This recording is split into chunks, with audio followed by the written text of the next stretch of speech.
Hello everyone, my name is Tara Brooks, and for my project I had the Living Bible, and yes, here is my presentation. I hope you enjoy it.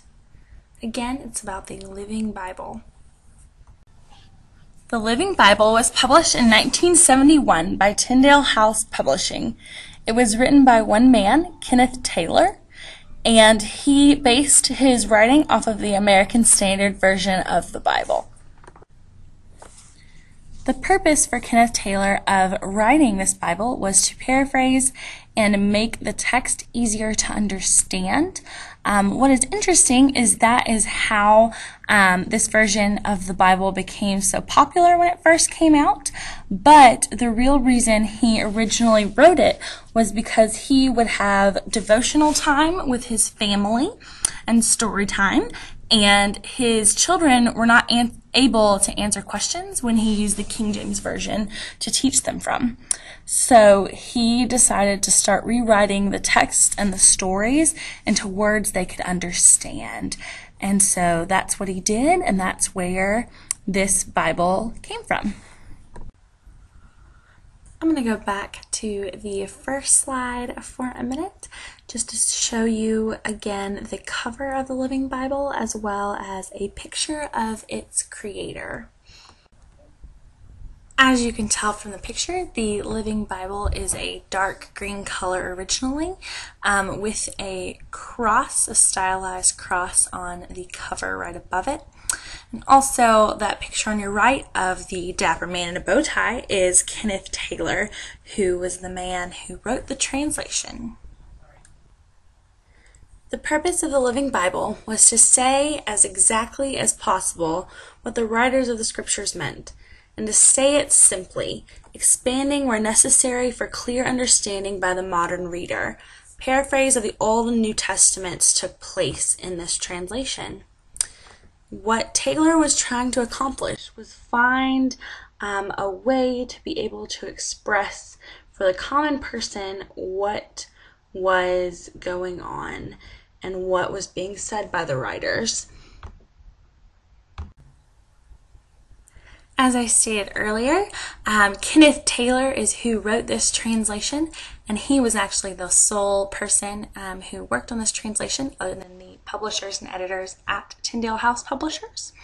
And he was actually a Baptist layman and not a preacher or a scholar. So again, it was a translation that was meant to be by a common person for the common person, which relates heavily to our History of the Bible class and what we talked about the importance of the common person being able to read the Bible, but also, again, we have the juxtaposition with the fact that the writer of this version does not have a scholarly background of the Bible.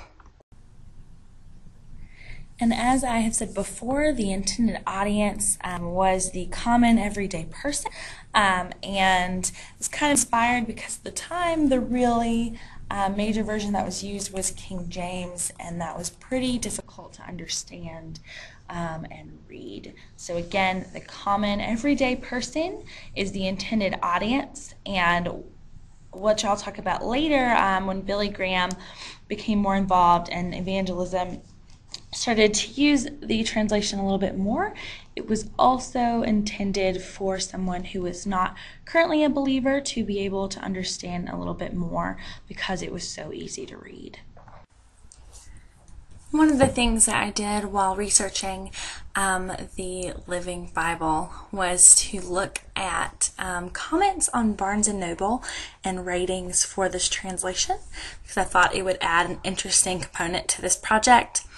It was very interesting because a lot of the ones that were 5 stars complimented on how easy it was to understand because it was written so simply. Again, going back to the fact that there were no scholars on this project, it is very interesting and kind of ironic that people find this as simple English that clearly gives you the answers when, again, a lot of times there's not the theological depth that other translations. A big piece of the marketing of the Living Bible was Billy Graham. Billy Graham endorsed through his Crusades television broadcast the translation and caused a large rise in evangelicals and Baptists buying the translation and using it because he said it was easier to understand until the New Living Translation, which was a revision of the Living Bible, was published in 1996. And then he came out with a comment that said, "The Living Bible has been used by God around the world for many years to introduce people to the scriptures. Now I am pleased to recommend the New Living Translation for even greater readability and accuracy." As we see in that statement alone, as soon as a different translation came out, Billy Graham came out and said that accuracy was indeed something that is kind of lost in the original work. So again, that was also part of the reason that the Living Bible was revised into the New Living Translation, was to make it a little more accurate and even easier to read. Just as a side note, Billy Graham got a lot of slack for endorsing the new revision of the Living Bible, the New Living Translation, when it came out, because it had a lot of gender-neutral language. Man was replaced with people, and there were also rumors going around that the Lord's Prayer started with father/mother, which ended up being false, but it is very interesting that that became a big part of the other side of evangelism attacking Billy Graham at this time. As I stated earlier, this translation is pretty hard to find. It's not available on Bible Gateway. The verses aren't really Googleable. Like, you couldn't just type in John 3:16 and type in the Bible and get something to come up. Even when you just Google the Living Bible, the first thing that usually comes up are pictures of Jesus or type of theology on the living God instead of translation. It's no longer in use as much, again, because of the revision in 1996, but you can, with new technology, still buy the version or download it for free with certain Bible apps, especially because it has the 40-year anniversary came up in 2011, so it was a revamp in marketing for places like olivetree.com that now sell software that use the Living Bible as kind of a Bible study type deal. So definitely the things that have happened with technology in the past few years have kind of given the Living Bible a new sense of life.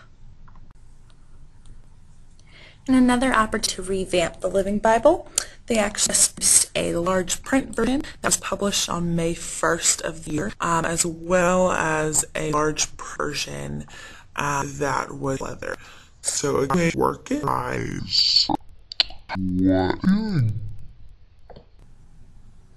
Part of the reason they did the large print and the imitation leather versions was to celebrate 40 million copies of the original being sold and used.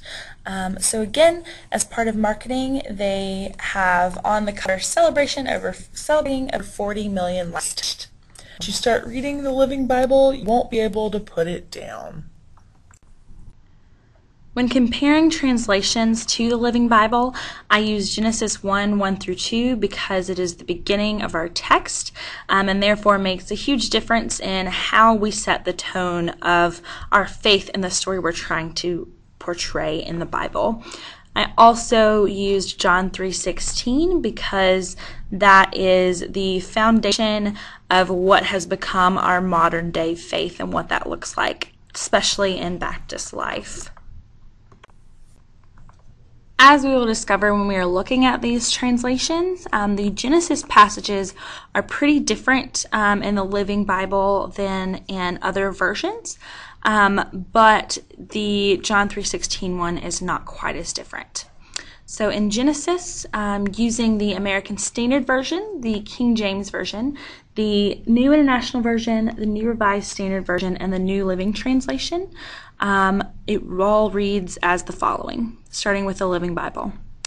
When God began creating the heavens and the earth was at first a shapeless, chaotic mass, with the Spirit of God brooding over the vapors. I thought it was a really interesting choice of wording, using the word brooding to describe what God is doing in this text. Now, the American Standard says, "In the beginning, God created the heavens and the earth was a waste and void, and the darkness was upon the face of the deep, and the Spirit of God moved upon the face of the waters." King James reads, "In the beginning, God created the heaven and the earth was without form and void, and darkness was upon the face of the deep, and the Spirit of God moved upon the face of the waters." Then we get into New International Version. It reads, "In the beginning, God created the heavens and the earth was a waste and void, and darkness was upon the face of the deep, and the Spirit of God moved upon the face of the waters." So pretty close, if not identical, to King James. And then in NRSV, we have, "In the beginning, when God created the heavens and the earth was a formless void, and darkness covered the face of the deep, while a wind from God swept upon the face of the waters." So there we are adding in the element of wind. And then in the New Living Translation that came out, we have, "In the beginning, God created the heavens and the earth. The earth was formless and empty, and darkness covered the deep waters, and the Spirit of God was hovering over the surfaces of the waters." So in the reinterpretation of the Living Bible, that's the New Living Translation, they decided to change out God brooding for God hovering over the surfaces. As a correction, the New International Version actually states, "In the beginning, God created the heavens and the earth. Now the earth was formless and empty. Darkness was over the surface of the deep, and the Spirit of God was hovering over the waters." So again, pretty close to the King James, but we have the element of God hovering here, like we do in the New Living Translation. We're going to get into John 3:16. Like I said earlier, this passage is not quite different in the words, but the word choices and what is added and was removed kind of say a lot about kind of what it takes to make language a common language to tailor. In the Living Bible, we have, "For God so loved the world," so used to saying that I automatically said it. "For God loved the world so much that he gave his only Son, so that anyone who believes in me will have eternal life." It's a very interesting word choice that the writer decided to switch from third person to first person right here. Then in American Standard Version, we have, "For God so loved the world that he gave his only begotten Son, that whosoever believeth in him should not perish, but have eternal life." In King James, we have similar to ASV, and it is, "For God so loved the world that he gave his only begotten Son, that whosoever believeth in him should not perish, but have everlasting life," instead of eternal life. In the New International Version, we have, "For God so loved the world that he gave his one and only Son, that whoever believes in him shall not perish but have eternal life." NRSV says, "For God so loved the world that he gave his only Son, so that everyone who believes in him may not perish but have eternal life." And the New Living Translation says, "For God loved the world so much that he gave his one and only Son, so that everyone who believes in him will not perish but have eternal life." So from the Living Bible to the NLT, you see that "For God loved the world so much" instead of "For God so loved the world" is still present, but the change from third person to first person has disappeared. Again, this one's very interesting, not because there are many changes, but because of the changes that have been made between the transitions and translations. As I was putting this presentation together, I found two extra resources, one that I thought was pretty entertaining and another one that was decently helpful that I thought I would add links for here, but again, I didn't have room to talk about them. The first one is called The Living Bible Exposed, and it is someone who's very mad at the Living Bible translation and is kind of comparing it to the King James Version and saying why the Living Bible is blasphemous, which was pretty entertaining to look at. And then I also found an article that summarizes pretty well Billy Graham's connection to the Bible and making it the world's best that journey that took place using the Living Bible well. And that will conclude my presentation. I hope you all enjoyed it, and thank you for listening and watching. If you have any questions, please let me know. Also, if you want to hear any more of the stories, some of them are pretty entertaining about people's reactions. But as kind of conclusion wrap-up statement, I just wanted to say that for me, the reason the Living Bible translation is so interesting is because it was kind of the pre-work to the Message, the very first kind of widely used in the United States paraphrase of the Bible. So I think that makes it really interesting, but it also makes it extremely controversial, where one side wants it to be more scholarly, and the other is kind of upset that it's not quite the King James with wording. So again, makes it very interesting, but it also makes it very easy for new believers or people that are not believers yet to read it and enjoy it. So thank you again, and have a great day.